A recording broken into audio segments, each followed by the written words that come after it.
aremba yamaze gupfira undi amaze gupfa nangahe saba bino bibazo kandi imodoka y'amashanyarazi oya muzimu ntiyabo uwo muzimu ntago ari impanuka buriya abazimu babacanye mu isekuro y'abazimu bacanye mu isekuro urabona umwe yabanje kugwa hepfo n'abandi bagwa haruguru yabo ni ukuvuga ngo ahangaha ntiwamenya ibyaho ariko umuzimu ntiyahabo. Ibyishimo by'umuryango ni ishema ryawe. Bibiliya yibivuga neza ko umwana ari umugisha utangwa n'Uwiteka. Mubyeyi rero urasabwa kubungabunga umwana wawe kuva akivutse kugira ngo azakurane uburere bukwiye ndetse n'ubwenge ntagereranywa. Ibyo urabifashwamo na Mama's Pride's Boutique yigufitiye ibicuruzwa byose nkenerwa kuva umwana avutse kugeza agejeje imyaka 15 kuko bagufitiye imyambaro, ibikinisho, amagare, amamodoka, amaparfum y'abana ndetse n'ibindi byose nkenerwa umwana wawe akeneye. Dukorera mu nyubako nshya izwi nka TCB House iri hepfo gato ya Centenary House muri etage yaho ya mbere. Naho ku bindi bisobanuro wakwifashisha nimero ureba kuri ekara yawe. Iyi mpanuka yabaye agana ku isaa 6 n'igitabo bikira saa 7 z'amanywa kuri uyu wa gatandatu mu kigo gitegerwa imodoka zitwara abagenzi cya Nyabugogo, aho ngize impanuka zabandirijwe n'impanuka yatewe n'imodoka ya Ruwayare yagonze umwe mu bakarasi basanzwe bakorera akazi kabo umunsi kundi mu kigo gitegerwa imodoka zitwara abagenzi cya Nyabugogo. Uyu mukarasi ngahita atakariza ubuzima mu gihe bakirangariye muri ibi ndetse ngo n'abapolisi barimo gukiza imodoka ubucucike kugira ngo umuhanda wabasha kongera gukoreshwa. Batungurwa nuko iyi modoka ya Volcano yabanje ngo kugongwa na ngenzi yayo igatakaza umuhanda igahita isekura urukuta rwa gare. Ofisi yakorerwagamo na kampani itwara abagenzi ya Zebra n'abakozi bari bayirimo bagakomereka kubw'amahirwe ngo polisi gatabara bwangu. Ubwo twageraga mu kigo gitegerwa imodoka zitwara abagenzi cya Nyabugogo, bamwe mu babonye iby'iyi mpanuka babidushimangiriye muri aya magambo. Impanuka ibaye mu masaa 6 n'iminota 15 ariko bitewe n'imodokari ya Ruwayare yari igongeye umuntu hariya mu marembo uwo bita mutwa wari umaze gupfa. Tugiye kumva turimo turareba ikibaye kuri uwo mutwa upfiriye hariya mu marembo ya gare. Duhita twumva iyi modokari ya Volcano ikubise, twumva ikintu kiraturitse.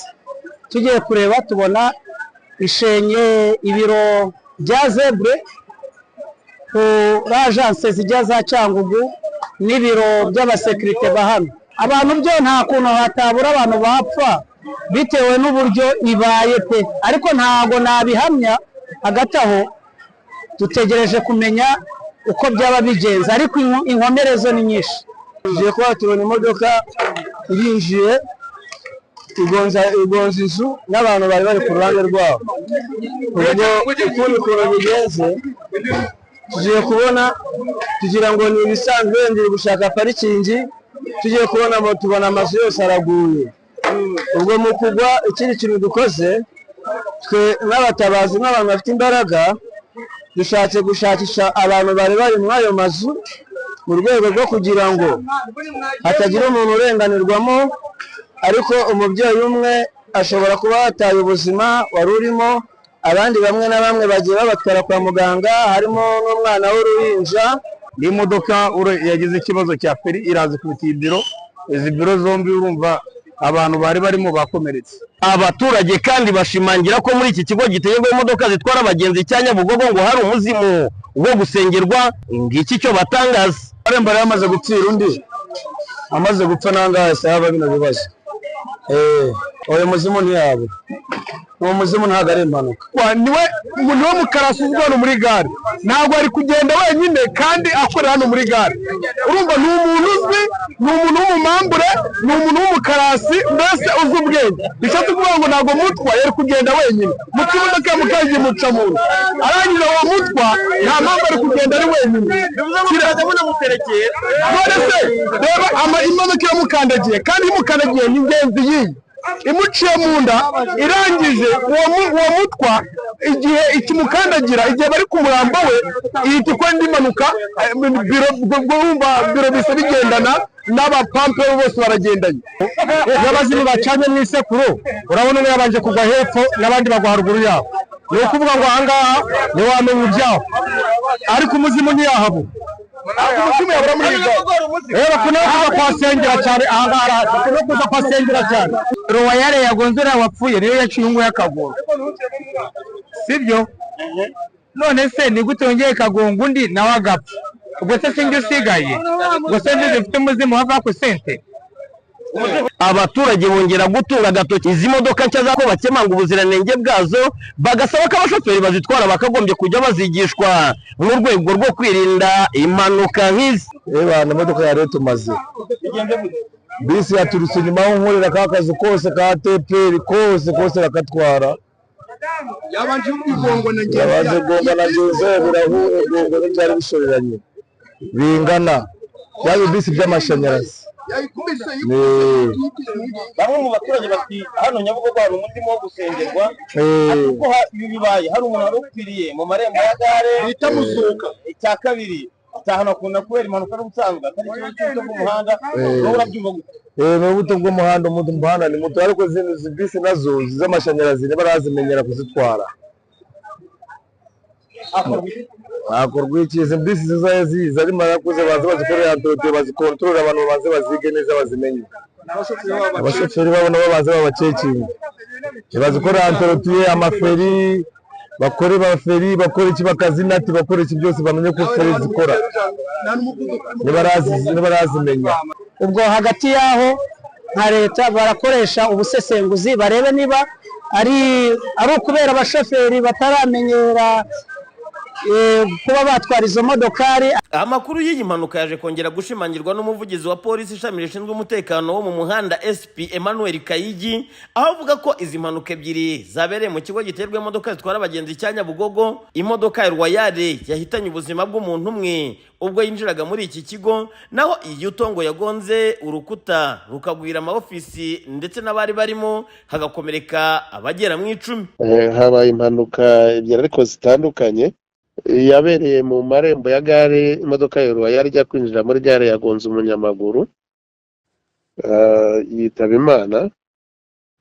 Iyo ngiye ukabona ko ishobora kuba yatewe n'uburangare bw'umushoferi abahakira umwanya wo kugira ngo abantu bakurikirane. Iya kabiri rero yabaye n'imodoka ya Yutonge nayo yamanukaga imaze gukata mu maferuje ari haruguru ya gare igonga izindi modoka zari imbere yayo. Uko kugonga imodoka nibwo yataye umuhanda ikubita urukuta rwa gare yinjira mu nzu imwe muzubatse aho ngaho nyine kuri gare. Muri iyi mpanuka rero nta muntu witavye Imana, hakomeretsemo abantu bagera ku 10 bakomeretse. Bamwe bari muri iyo ofisi, abandi bari muri iyo nzu nyine, abandi bari hanze y'inzu mu mirimo itandukanye. Mu by'ukuri urebye aho impanuka yabereye ukareba n'igihe yabereye, ndavuga amasaha ko yabaye 9:30, ubona ko haracyari ibyo kusuzuma kugira ngo habe hakemezwa ngo impanuka yatewe n'ibi. Biracyakurikiranwa. Ubwo twakubukaga muri iyi nkuru imbangukiragutabara zari zikomeje gutwara inkomere kwa muganga mu gihe abaturage bari bagikomeje gushaka munsi y'amatafari ko nta wundi muntu ibi bikuta byaba byagwiriye, mu gihe polisi yari gikomeje guca hirya no hino kugira ngo hakorwe ubutabazi hanakorwa iperereza kugira ngo hamenyekane icyaba cyateye izi mpanuka. ITN TV mu kigo gitegerwaho imodoka zitwara abagenzi cya Nyabugogo, Ndindahiro Valence Papi. Amazina yanjye nitwa Ndahiro Valence Papi. Ndagira ngo rubyiruko mwe muvuga ko mwabaswe n'ikibazo cy'ubushomeri uyu munsi aba ari ryo herezo, kuko nazanye company ishobora gukoresha abantu barenga 5,000 kandi buri wese akabasha kwinjiza amafaranga. Iyi company yitwa Deco Green Company Limited. Dukora ibintu bijyanye na finishing z'amazu, interior design, ibijyanye na networking ndetse no kwestara CCTV cameras cyangwa se kamera z'umutekano. Ikindi kandi abo dukoreye finishing ku mazu yaba aragurishwa cyangwa kodeshwa tukayabamamariza ku buntu. Dukora mu mujyi wa Kigali mu nyubako ya TCB. Nyamuneka nabifuza kwestara kamera z'umutekano turazigufite. Icyo bigusaba no kuhagera gusa cyangwa se ugahamagara izo nimero ureba kuri screen yawe, ubundi ukaza tukabivanamo neza cyane. Abazanya akazi rubyiruko uhabwa 20% ku kazi utuzaniye. Ayo mafaranga ntabwo ari make yagutunga ukabaho kandi ugatera imbere. Tubeho mu isi y'ikoranabuhanga.